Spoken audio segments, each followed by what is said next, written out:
Welcome back. Who is your hero? What's the point of this episode? The point of this episode is different things that have happened over the last couple months and just recognizing what's going on in the world. And I'll give you an example. I'm driving down the road the other day, and this guy, where I'm at a red light, and there is clearly a homeless person outside. And the guy, like 4 cars in front of me, I see the window go down and he calls the guy over and he proceeds to give him what was clearly a prepared hot plate of food, and he gives it to the homeless guy. And the guy is smiling, and they have maybe a 15-20 second exchange before the light turns green. And then the guy in the car moves on, and all the cars move on.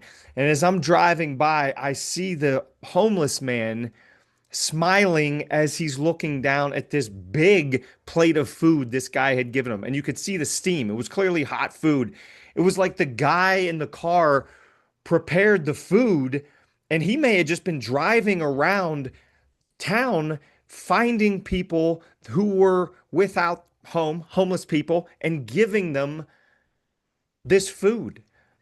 And I thought to myself, oh my goodness, this guy in this car is an absolute hero. I'm in the grocery store the other day. There's a woman, probably in her mid to late 60s, nicest woman, grandmother. I will go to her line. I don't care if it's a long line. I'll wait just to have her check out the groceries, just so I can see and have the banter with her and see her. And I'm blanking on her name now. Let's just say, I think it's actually Gail. Let's say it's Gail.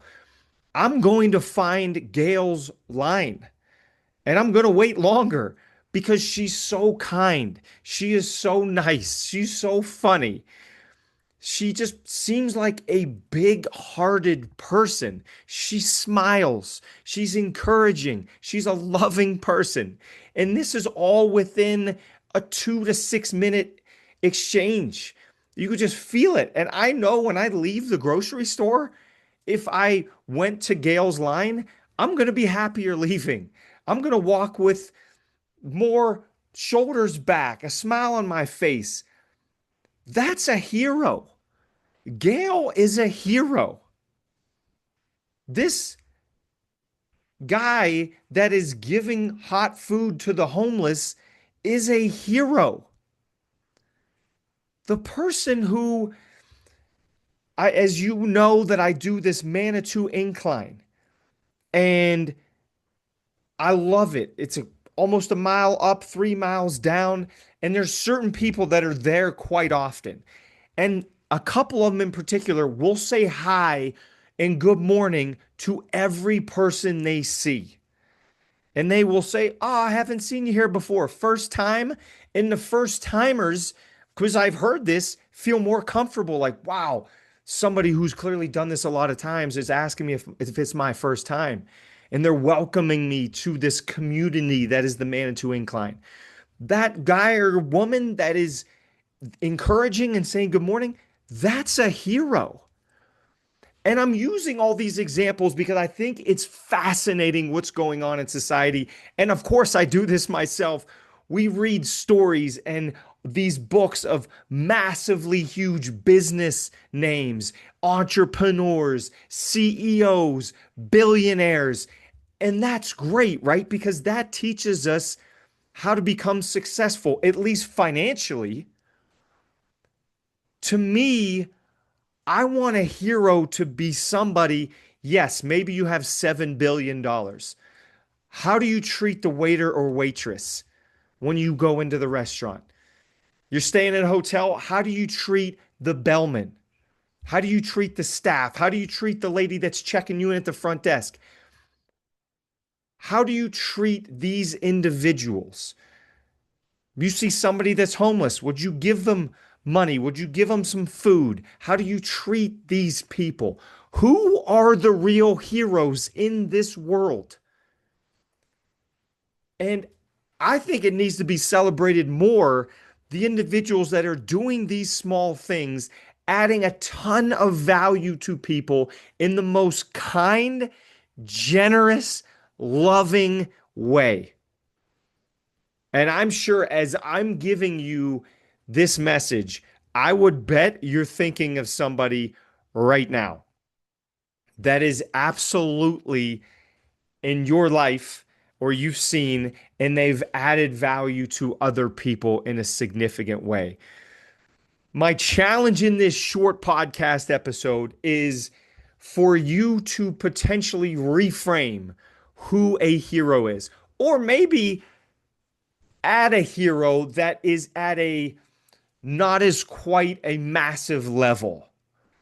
To me, a hero could be somebody that's working at a grocery store earning $35,000 a year, and a hero could be somebody who's earning $1 billion a year. Who is your hero, and how can you add one of these more everyday heroes into your life and think about that person? You just think about firefighters. They're running into burning buildings. They're risking their life, their health, their limbs, their lungs. Why? To potentially save somebody else's life. They're willing to risk theirs to potentially save one other person's life. That is heroic. To me, those are the people, and yes, on top of the ones that are wildly successful, I'm all for that. But I don't want to forget about the ones that are not doing it in front of millions of people, the ones that don't have 4.3 million followers on Instagram, those that aren't posting every day on TikTok. They're just living every day, adding value to people like you and me. Those are the ones that I want to celebrate more.